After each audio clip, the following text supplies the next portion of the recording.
Capítulo 10. Arrepentíos o pereceréis. Si no os arrepentís, todos pereceréis igualmente. Lucas 13:3. El arrepentimiento es la llave del perdón. Abre la puerta a la felicidad y a la paz. E indica el camino a la salvación en el reino de Dios. Desencadena el espíritu de humildad en el alma del hombre y lo torna contrito de corazón y sumiso a la voluntad de Dios. El pecado es infracción de la ley, primera de Juan 3:4, y según la ley eterna, se ha fijado un castigo para tal infracción. Todo individuo normal es responsable de los pecados que comete. Y en igual manera quedaría sujeto al castigo que acompaña la violación de esas leyes. Sin embargo, la muerte de Cristo sobre la cruz nos ofrece la exención del castigo eterno en la mayor parte de los pecados. Tomó sobre sí el castigo por los pecados de todo el mundo. Con el entendimiento de que aquellos que se arrepientan y vengan a Él serán perdonados de sus pecados. Y se librarán del castigo. El mensaje de las edades. En tales circunstancias no causa sorpresa que un Dios amoroso haya recalcado constantemente, por medio de sus profetas, el llamado al arrepentimiento. Sería interesante si pudiéramos tener una grabación de cada una de las dispensaciones del Evangelio por orden, y escuchar las súplicas y mandatos de arrepentimiento que se han repetido en el curso de 6 milenios. Sería impresionante ver al orador y escuchar el tono de su voz, ya fuerte, ya penetrante, ya suave. Ora suplicando, ora llamando. Serían palabras portentosas. Escucharíamos la voz de Jacob en el desempeño de la responsabilidad que pesaba gravemente sobre él. Es necesario que os enseñe las consecuencias del pecado, segunda de Nefi 9:48. Y procedentes del Areópago, donde los resabidos ateneos debatían concerniente a sus muchos dioses. Escucharíamos las palabras con que el apóstol Pablo denunciaba a sus divinidades y les explicaba su Dios no conocido. Pero Dios, habiendo pasado por alto los tiempos de esta ignorancia, ahora manda a todos los hombres en todo lugar, que se arrepientan, Hechos 17:30. También se oirían las voces de Adán, Noé, Ley, Alma, Abraham, Isaías y muchos otros. Todos ellos a semejanza de un Juan el Bautista, clamando en el desierto, haced frutos dignos de arrepentimiento. Mateo 3:8. Prominentemente resaltaría la voz de Jesucristo mismo, dando prioridad a este importantísimo llamamiento. Al iniciar la dispensación del meridiano de los tiempos con estas palabras: arrepentíos, porque el reino de los cielos se ha acercado. Mateo 4:17. Castigos para los impenitentes. El mensaje profético siempre ha llevado el mismo castigo, porque nadie puede rechazar impunemente el llamado del Dios de la ley y la justicia. Por consiguiente, el Señor ha dado la alternativa: arrepentíos o pereceréis. Abinadí hace esta solemne amonestación: mas he aquí, temed y temblad ante Dios, porque tenéis razón para temblar. Pues el Señor no redime a ninguno de los que se rebelan contra Él, y mueren en sus pecados. Sí, todos aquellos que han perecido en sus pecados desde el principio del mundo, que voluntariamente se han rebelado contra Dios, y que, sabiendo los mandamientos de Dios, no quisieron observarlos, estos son los que no tienen parte en la primera resurrección. Mosía 15:26. En las Santas Escrituras se testifica abundantemente de la miseria y sufrimiento sin fin que esperan al pecador impenitente. Por ejemplo, y si sus obras han sido malas, les serán restituidas para mal. Por tanto, todas las cosas serán restablecidas a su propio orden, cada cosa a su forma natural, la mortalidad levantada en inmortalidad, la corrupción en incorrupción resucitada a una felicidad sin fin para heredar el reino de Dios. O a una miseria interminable para heredar el reino del diablo, una cosa por un lado y otra por el otro. Alma 41:4. Tal vez el mejor resumen de la multitud de pasajes de las Escrituras que advierten de los castigos que se imponen al impenitente es la comparación que el Señor hace entre estos castigos y su propio padecimiento relacionado con su sacrificio. Así que, te mando arrepentir, arrepiéntete, no sea que te hiera con la vara de mi boca, y con mi enojo, y con mi ira. Y sean tus padecimientos dolorosos, cuán dolorosos no lo sabes, sí, cuán difíciles de aguantar no lo sabes. Porque he aquí, yo, Dios, he padecido estas cosas por todos, para que no padezcan, si se arrepienten. Mas si no se arrepienten, tendrán que padecer así como yo. Padecimiento que hizo que yo, Dios, el mayor de todos, temblara a causa del dolor y sangrara por cada poro y padeciera, tanto en el cuerpo como en el espíritu, Doctrina y Convenios 19:15 al 18. Civilizaciones destruidas a causa del pecado. Uno pensaría que todas las súplicas y amonestaciones que el Señor ha impartido por medio de sus profetas en el transcurso de los siglos provocarían un alto nivel general de rectitud. Lamentablemente no es tal el caso. Según parece, le es más fácil al hombre pecar que llevar una vida de rectitud. Por tanto, es necesario hacer mayores esfuerzos para evitar el mal y conformar nuestras vidas a los principios elevadores del Evangelio. Esto es comprensible, dado que el hombre natural es enemigo de Dios, y lo ha sido desde la caída de Adán. Y lo será para siempre jamás, a menos que se someta al influjo del Espíritu Santo, se despoje del hombre natural y se haga santo por la expiación de Cristo el Señor, y se vuelva como un niño, sumiso, manso, humilde, paciente, lleno de amor y dispuesto a someterse a cuanto el Señor juzgue conveniente imponer sobre él. Tal como un niño se sujeta a su padre. Mosía 3:19. Esta ascendencia del hombre natural, este menosprecio del llamado de Dios al arrepentimiento, ha causado la destrucción de civilizaciones enteras. Es cierto que en las primeras generaciones, aquellos que eran suficientemente justos siguieron a Enoc hasta lograr una condición trasladada. Pero únicamente 8 personas, Noé, sus hijos y sus 4 esposas, fueron preservados posteriormente durante el gran diluvio, mientras que todos los demás se ahogaron. En su degeneración, los babilonios impenitentes perdieron su reino. Y los habitantes de la nación colocaron sus almas en grave peligro cuando no se arrepintieron. Asimismo fueron destruidas Sodoma y Gomorra, las ciudades de las llanuras. También tuvieron su oportunidad de arrepentirse, mas no hicieron caso de las voces amonestadoras de los profetas, que fueron a ellos. ¿Podrá uno olvidar jamás las angustias de las tribus de Israel cuando llegaron contra ellos las naciones extranjeras? Y despojaron sus ciudades y su país, violaron a sus mujeres, cegaron a su rey y los llevaron cautivos para servir como esclavos. Su templo quedó profanado, les expropiaron sus utensilios sagrados, llegó a su fin su identidad nacional. Leemos con corazones tristes el cántico de remordimiento, angustia y soledad que entonaron los judíos sobrevivientes. Junto a los ríos de Babilonia, allí nos sentábamos, y aún llorábamos, acordándonos de Sión. Sobre los sauces en medio de ella colgamos nuestras arpas. Y los que nos habían llevado cautivos nos pedían que cantásemos. Y los que nos habían desolado nos pedían alegría, diciendo: Cantadnos algunos de los cánticos de Sión. ¿Cómo cantaremos cántico de Jehová en tierra de extraños? Si me olvidare de ti, oh Jerusalén, pierda mi diestra su destreza. Mi lengua se pegue a mi paladar, si de ti no me acordare. Si no enalteciere a Jerusalén como preferente asunto de mi alegría. Salmos 137, 1 al 6. Mas con todo, cuando posteriormente se permitió que los exiliados volvieran a su país nativo, la lección pasó inadvertida. La maldad dominó la vida del pueblo y todas las amonestaciones y amenazas para nada sirvieron. Los judíos aún rechazaron y crucificaron a su Señor y Maestro.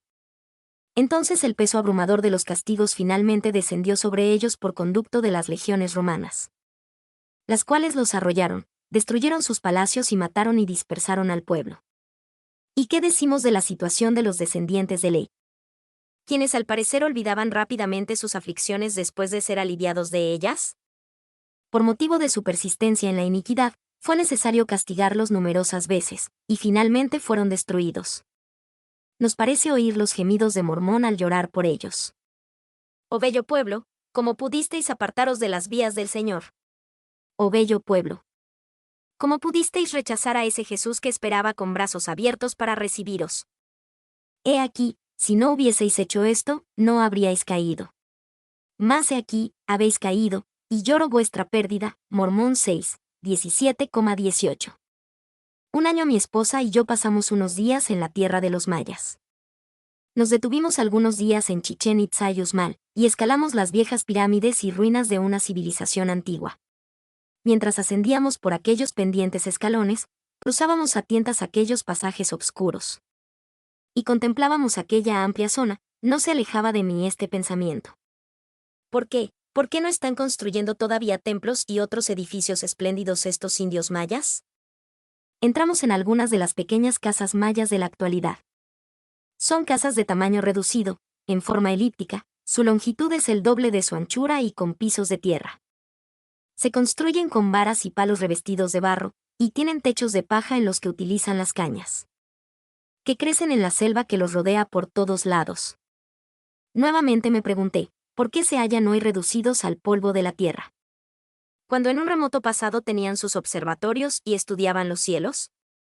La respuesta sacude la memoria como fuerte campanada, porque olvidaron el propósito de la vida. Se olvidaron del objeto para el cual habían venido a la tierra, y moraron sobre la tierra y llevaron una vida terrenal.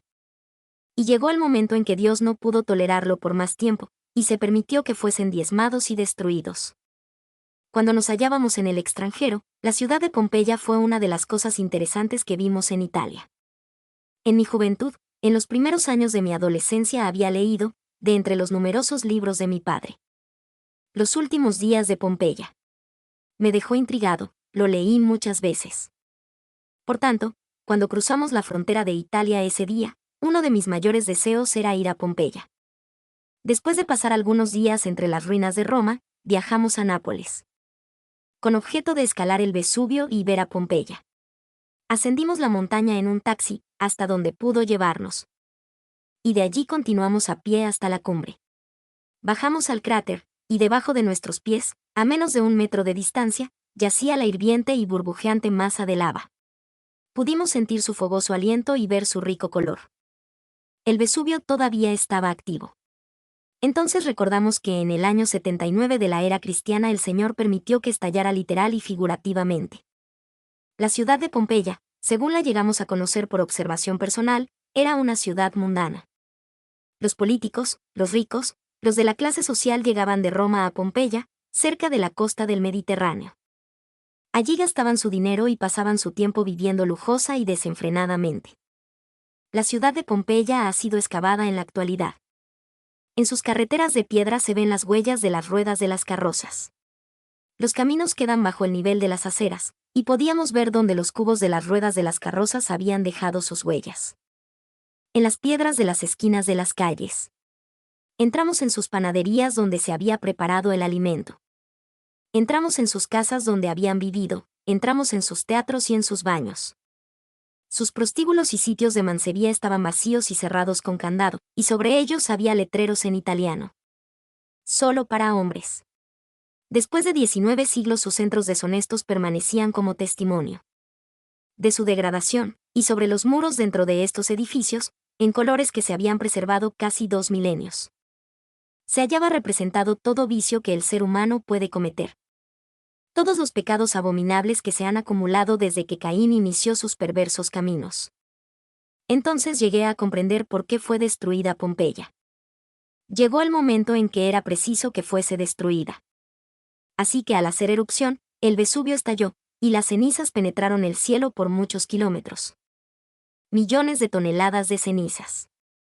Corrió la lava por la pendiente de esta estructura cónica, llevándose a su paso cuanto encontró en su camino, incendiando las viñas, los huertos y algunas de las casas. Destruyó todo lo que había en su camino, y algunas ciudades pequeñas fueron completamente incendiadas. O quedaron cubiertas hasta dejar de existir. Sin embargo, no toda Pompeya se incendió. No corrió en esa dirección la lava. Pero el polvo y las cenizas que había en el aire gradualmente descendieron y cubrieron la ciudad por completo. Los habitantes se asfixiaron en sus casas. Más tarde descubrieron sus cuerpos estrechados unos con otros en un abrazo mortal. Había gatos y perros en los edificios. Los encontraron tal como murieron, cubiertos de cenizas. De modo que cuando se terminó la excavación, las casas y su homenaje estaban en su lugar. No había habido un incendio general, pero se habían quemado muchos de los techos. Pompeya fue destruida, y creo que sé la razón. Fue por motivo de su iniquidad y depravación. Creo que Pompeya debe haberse encontrado casi en la misma situación lamentable que Sodoma y Gomorra mucho antes. Los pecadores modernos se exponen a castigos similares. Parece raro que con todos estos ejemplos históricos de personas que fueron destruidas por no arrepentirse del pecado, haya tantos que están siguiendo un curso similar en la actualidad, incluso muchos en las Américas. Sin embargo, se ha prometido a las grandes naciones de las Américas que jamás caerán, si tan solo sirven a Dios. Los que están en el servicio del Señor en estas naciones son apenas un número insignificante. El diablo reina, el pecado sobreabunda en los círculos políticos, religiosos y sociales. Al mal se le dice bien, y al bien se le dice mal. Desde el principio del tiempo, el tema musical de los que son sabios según el mundo ha sido: comamos, bebamos y alegrémonos, pues mañana moriremos. Una interpretación más moderna sería: hay que darle a los gustos. Significa divertirse hoy, y que mañana se las arregle como pueda. Tenemos a los amantes del placer que se sientan a la mesa en los banquetes, que beben su licor en sus casas y clubes, que quebrantan las leyes morales. También hay otra clase de personas dominadas por una obsesión de acumular bienes mundanos, a una fuerte costa de espiritualidad y moralidad. A tales personas el Señor dirigió la parábola del rico insensato. También les refirió una parábola, diciendo: la heredad de un hombre rico había producido mucho. Y él pensaba dentro de sí, diciendo: ¿qué haré? Porque no tengo dónde guardar mis frutos. Y dijo: esto haré, derribaré mis graneros, y los edificaré mayores, y allí guardaré todos mis frutos y mis bienes. Y diré a mi alma: alma, muchos bienes tienes guardados para muchos años, repósate, come, bebe, regocíjate. Pero Dios le dijo: necio, esta noche vienen a pedirte tu alma, y lo que has provisto, ¿de quién será? Así es el que hace para sí tesoro, y no es rico para con Dios. Lucas 12:16-21. Algunos se dejan engañar por la prosperidad de los inicuos. Su argumento es que muchas personas adquieren sus ganancias por medio del crimen, y que por despreciar los mandamientos del Señor logran un rendimiento constante. Este concepto equivocadamente pone de relieve lo efímero. Los perversos podrán aparentar que triunfan provisionalmente, como sucedió con aquellos que crucificaron al Maestro. Pero la parábola de la cizaña que relató el Salvador aclara esta situación. Igual que la cizaña, se permite que maduren los malvados, para su destrucción final. El pecado trae consecuencias naturales. Si hubiera algún lector que se imagina al Señor como un Dios iracundo y cruel, que ejecuta venganza sobre el pueblo por no cumplir con sus leyes, piénselo de nuevo tal persona. El Señor organizó un plan que es natural, un programa de causa y efecto. Es inconcebible que Dios sienta deseos de castigar a sus hijos, o verlos con sufrimientos, dolor o angustia. Él es un Dios de paz y tranquilidad, ofrece gozo y crecimiento, felicidad y paz. Por boca de Ezequiel, el Señor pregunta: ¿quiero yo la muerte del impío? Dice Jehová el Señor. ¿No vivirá, si se apartare de sus caminos? Ezequiel 18:23. El salmista agrega: caigan los impíos a una en sus redes. Salmos 141:10. Sí, las causas inevitablemente producen sus efectos. Uno puede apartarse de los alambres eléctricos de alta tensión, después de habérsele dicho que son peligrosos, o puede tocarlos y sufrir las consecuencias. En igual manera, uno puede aprender por obedecer las leyes de Dios con toda voluntad. O puede aprender mediante el sufrimiento, y esto se aplica a cualquier época, bien sea el año 4.000 a.C. o el año 2.000 después de él, o en la época del Salvador o en el siglo XX. A muchas personas se les dificulta aceptar que son culpables de sus desgracias. Siempre debe haber una víctima expiatoria. Si caen, miran alrededor para ver quién los empujó. Si fracasan, imputan el fracaso a otros que los estorbaron o no los ayudaron. De manera que si les sobreviene lo que ellos llaman mala suerte, tienden a culpar a la fortuna más bien que a sí mismos. Y finalmente, es al Señor a quien se culpa de muchas de nuestras calamidades. Y raras veces se le dan las gracias por lo que logramos. Dos profetas del libro de Mormón ayudan a aclarar lo anterior. Alma dijo a su hijo Coriantón: y así se sostienen o caen, pues he aquí. Son sus propios jueces, ya para obrar bien, ya para cometer lo malo. Alma 41:7. Y de Mormón aprendemos que es por los malos que los malos son castigados. Mormón 4:5.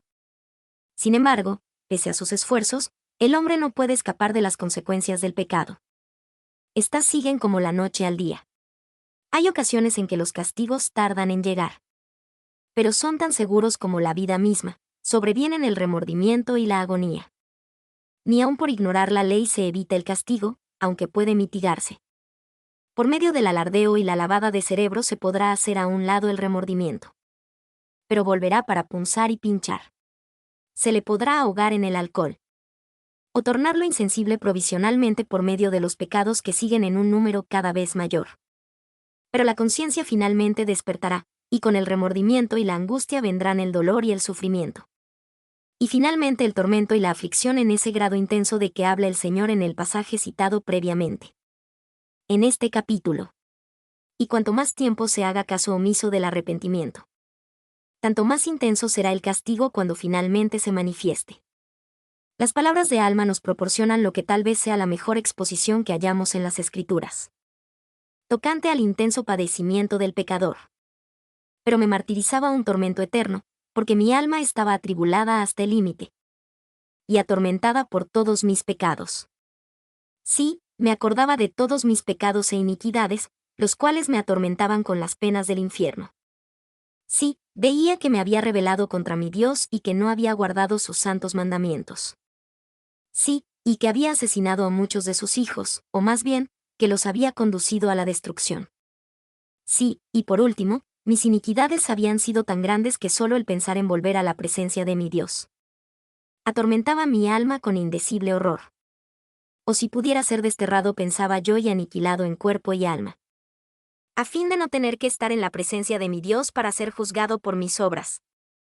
Y por 3 días y 3 noches me vi atormentado, sí, con las penas de un alma condenada. Alma 36:12-16. Si los hombres solo permitieran que sus pecados los perturbaran desde temprano, cuando estos son leves y pocos, ¿cuánta angustia evitarían? Aquellos que jamás han padecido el dolor y el crujir de dientes, por los cuales el pecador tiene que pasar, difícilmente entenderían. Las autoridades de la Iglesia reciben a muchos que están empezando a comprender la gravedad de sus errores. Ver a algunos de estos retorcerse y agitarse mentalmente en su padecimiento es comprender algo de lo que el Señor quiso decir cuando declaró que sus sufrimientos serían graves e intensos. Desafortunadamente, muchos transgresores cauterizan su conciencia y continúan en sus pecados hasta que les llega un día de juicio. Es también de lamentarse que las consecuencias naturales del pecado no se limitan al transgresor. Uno de los aspectos más dignos de lástima relacionados con la comisión del mal es que afecta seriamente la vida de aquellos que aman al malhechor, hijos inocentes, una esposa devota, un marido ofendido y padres ancianos. Todos ellos padecen los castigos. Las consecuencias son inevitables. La persona que intenta huir de la realidad y evitar los castigos, para no tener que encarar la situación, es semejante en algunas cosas al prófugo que había cometido un grave crimen y se hallaba en la penitenciaría, condenado a prisión perpetua. Le parecía que había sido muy astuto en sus manipulaciones, y que solo por causa de algún error o revés de la fortuna se le había aprendido. Durante las largas e interminables horas tras las rejas trazó los planes para su fuga. Con mucha organización y esfuerzo se elaboró una pequeña sierra con la cual trabajó casi incesantemente, en el silencio de la noche, hasta que finalmente acerró una de las rejas. Esperó hasta que llegó lo que él consideró el momento oportuno en el silencio de la noche para forzar la reja a un lado y deslizar su cuerpo a través de la abertura, y al pasar por entre las rejas le vino a la mente este pensamiento: «Ah, por fin estoy libre». Entonces se dio cuenta de que solo se encontraba en uno de los pasajes interiores, y que todavía no estaba libre. Cautelosamente se dirigió por el pasillo hasta la puerta, y se ocultó en la obscuridad del rincón hasta que pasó por allí el guardia. Con un golpe lo dejó sin sentido, tomó sus llaves y abrió la puerta. Al respirar el aire fresco exterior, nuevamente le vino al pensamiento: «Estoy libre. Soy muy listo. Nadie puede contenerme, nadie puede obligarme a sufrir la condena». Al salir sigilosamente, notó que aún se hallaba en el patio exterior de los recintos de la prisión. Todavía estaba preso. Sin embargo, había hecho sus planes cuidadosamente. Encontró una soga, la arrojó sobre el muro, logró que el extremo se asegurara, y tirando de la cuerda, escaló hasta la cima del muro. «Por fin estoy libre», pensó, «no tengo que pasar castigos. Tengo la habilidad suficiente para escapar de los perseguidores». En esos momentos se encendieron las luces de las torres sobre el muro. Se oyeron disparos y sonó la alarma. Se dejó caer rápidamente por el lado exterior y huyó en la obscuridad. Al alejarse de la prisión oyó el aullido de los perros sabuesos, pero estos perdieron la pista. Porque echó a correr una buena distancia por un arroyo. Encontró un lugar donde esconderse en la ciudad hasta que sus perseguidores dieron por perdido su rastro. Se encontraba en un sitio remoto en los cerros. Tal parecía que nadie lo había reconocido. Alteró su apariencia, dejándose crecer el cabello y la barba. Pasaron los meses. Al principio se deleitaba en su libertad y se sentía orgulloso de su destreza. De cómo había logrado ponerse fuera del alcance de todos sus perseguidores, y ahora no había ni testigos ni acusadores. Y estaba libre y no tenía que responder ante nadie. Sin embargo, los meses probaron ser estériles e infructuosos, las ovejas le eran monótonas. Las horas parecían interminables, sus sueños nunca podían terminar. Llegó a comprender que no podía huir de sí mismo ni de su conciencia acosadora. Llegó a darse cuenta de que no estaba libre, y que de hecho se hallaba en cadenas y en la servidumbre. Y parecía haber oídos que escuchaban lo que decía, ojos que veían lo que hacía. Voces silenciosas que continuamente estaban acusándolo de lo que había hecho. La libertad en la cual se había deleitado se había convertido en cadenas. Por fin este prófugo abandonó sus ovejas, fue al pueblo y renunció a su empleo. Entonces halló la manera de volver a la ciudad y a los oficiales de la ley. Y les dijo que estaba preparado para pagar el precio a fin de poder sentirse libre. Este hombre aprendió lo que cuesta el pecado. Muchos no se dan cuenta de ese precio en esta vida.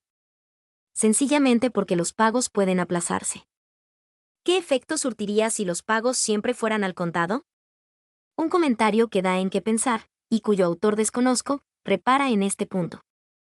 Estoy convencido de que si cada cosa mala que hiciéramos llevara marcado su precio, se efectuaría en el mundo un cambio fenomenal. Es decir, si pudiéramos ver lo que está costando cada acto malo, tal vez pensaríamos 2 veces antes de cometer el acto. Desafortunadamente, a menudo solo tenemos una vaga idea del precio tan terrible. O dejamos que Satanás cubra con miel nuestro concepto de las circunstancias. Más detengámonos y examinemos algunos de estos precios. Casi es seguro que si en el acto se pudiera disponer de todas las recompensas por los buenos hechos, y se impusieran y ejecutaran inmediatamente todos los castigos por las cosas malas, raras veces se cometería una segunda maldad, pero entonces, esto sería intervenir en el precioso libre albedrío que uno tiene. Podríamos agregar que la categoría de la persona en ninguna manera afecta el carácter ineludible de las consecuencias del pecado. En la Iglesia, el obispo, el presidente destaca, el apóstol, todos ellos están sujetos a las mismas leyes de una vida recta. Y los castigos acompañan sus pecados precisamente como sucede con los demás miembros de la Iglesia. Ninguno queda exento de los resultados del pecado, ni en lo que concierne a los pasos que la Iglesia toma contra el ofensor, ni a los efectos del pecado en el alma. No muráis en el pecado. Cuando pensamos en el gran sacrificio de nuestro Señor Jesucristo y en los sufrimientos que padeció por nosotros, seríamos muy ingratos si no lo apreciáramos hasta donde nuestras fuerzas nos lo permitieran. Él sufrió y murió por nosotros. Sin embargo, si no nos arrepentimos, toda su angustia y dolor por nosotros son en vano. Según sus propias palabras. Porque he aquí, yo, Dios, he padecido estas cosas por todos, para que no padezcan, si se arrepienten. Mas si no se arrepienten, tendrán que padecer así como yo. Padecimiento que hizo que yo, Dios, el mayor de todos, temblara a causa del dolor y sangrara por cada poro y padeciera, tanto en el cuerpo como en el espíritu. Doctrina y Convenios 19:16 al 18. Abinadí expresó el peligro de demorar al arrepentimiento. Pero recordad que quien persiste en su propia naturaleza carnal, y sigue la senda del pecado y la rebelión contra Dios, permanecerá en su estado caído, y el diablo tendrá todo poder sobre él. Por tanto, queda como si no hubiera habido redención, y se hace enemigo de Dios. Y también el demonio es enemigo de Dios, Mosía 16:5. Esto solo recalca la importancia vital de arrepentirse en esta vida, de no morir uno en sus pecados. En una entrevista con un joven en Mesa, Arizona, noté en él solamente un poco de pesar por haber cometido adulterio, pero no estaba seguro de que deseaba purificarse. Después de extensas deliberaciones, en el curso de las cuales parecía que yo no estaba logrando mucho, frente a su espíritu rebelde, finalmente le dije: Adiós, Bill, pero le advierto que no maneje con exceso de velocidad. Que tenga cuidado de lo que coma y que no arriesgue su vida. Cuídese del tráfico, porque usted no debe morir antes de resolver este asunto. No se atreva a morir. Le cité este pasaje de las Escrituras. Por lo tanto, si morían en su estado de maldad, tendrían que ser rechazados también con respecto a las cosas espirituales que pertenecen a la justicia, de modo que deben comparecer ante Dios para ser juzgados según sus obras. Y ninguna cosa impura puede entrar en él, el reino de Dios. De modo que es necesario que haya un lugar de inmundicia para lo que es inmundo. Primera de Nefi 15:33,34. Una muerte lenta le lleva sus ventajas a la que ocurre repentinamente. Un padre de familia que es víctima del cáncer, por ejemplo, debe utilizar su tiempo para ser un asesor hacia aquellos que lo van a sobrevivir. El periodo de inactividad, después que un paciente llega a saber que no hay esperanza de que viva, puede ser un periodo de mucha productividad. Cuanto más cierto es esto al tratarse de uno que se ha visto envuelto en el pecado intencional. No debe morir sino hasta que se haya reconciliado con Dios. Debe tener cuidado y no sufrir un accidente. Como apartarse del pecado. Tal vez la parte más triste de cometer pecados es que nuestro mal comportamiento afecta gravemente las vidas de otros. Niños inocentes, esposas, padres, maridos ofendidos, todos ellos sienten la punzada del dolor. Esto fue lo que sintió el hermano Aram S. Bennion con relación a uno de sus amigos. Lo oí narrar lo sucedido cuando yo todavía era muy joven, y no se ha apartado de mi memoria todos estos años. Uno de sus amigos anteriores se encontraba en la penitenciaría esperando ser ejecutado. El hermano Bennion lo visitó, y antes de despedirse le hizo esta pregunta. ¿Qué mensaje pudiera yo llevar de usted para la juventud de Sion? La respuesta fue inmediata y positiva. Dígales, dijo el sentenciado, que conserven su vida tan llena de buenas obras, que no habrá lugar para la maldad. Afortunadamente, para la mayoría de nosotros hay una manera de salir de debajo del manto del pecado. Un Dios sabio y justo ha dispuesto la manera mediante la cual se puede eliminar el deterioro moral que sobreviene a los seres humanos por causa del pecado. En otras palabras, el gran médico ha dado el remedio del arrepentimiento con la potencia necesaria para contrarrestar la enfermedad del pecado. Se cuenta de una nave que había encallado frente a la costa de Sudamérica, cuyo capitán señaló a un barco que pasaba por allí, que compartiera su agua con sus pasajeros, pues estaban sufriendo de sed. El buque que iba pasando respondió a la señal, diciéndole que llenara sus baldes con el agua en la cual habían encallado, porque se encontraban en la desembocadura del río Amazonas y el agua era dulce. El mensaje de las edades a toda persona que se ve encallada en sus pecados es que se encuentra en territorio favorable. Y todo lo que tiene que hacer es dejar que descienda su balde para apagar su sed. El maestro siempre está dispuesto a escuchar el llamado de la persona que desea arrepentirse y permitirle beber de la fuente de vida gratuitamente.